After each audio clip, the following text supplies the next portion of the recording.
मजाको कुकुर रहेछ, माया लाग्दो। अब यसलाई चाहिँ हामी चाहिँ नुहाइदिनु आँटेको। यसको हेर अबे किरा पनि परेको रहेछ, लुते पुरा। कहाँबाट आएको होला? अब यसलाई नुहाइदिन्छ। अब नुहाउनुको लागि यहाँ तातो पानी रेडी छ। नुहाउने हो काले? काले ऐ काले नुहाउने हो? अब यसलाई पानी यहाँ तातो छ। अब यसले खोसिदिनु पर्छ, खराक खराक खराक पारेर है, खराक खराक खराक पारेर नुहाउँछ। नुहाउने हो काले? बिचारा यसको त किरा पुरा रहेछ।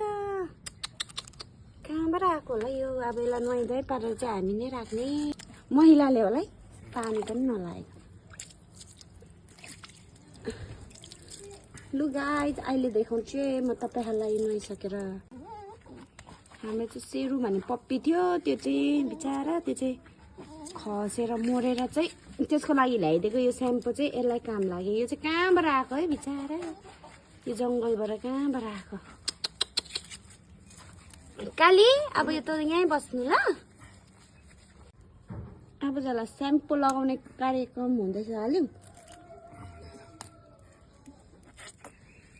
ल।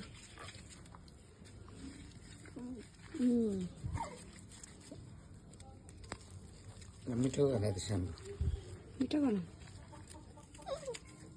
400 रुपियाँ रहेछ त्यसको दाम त।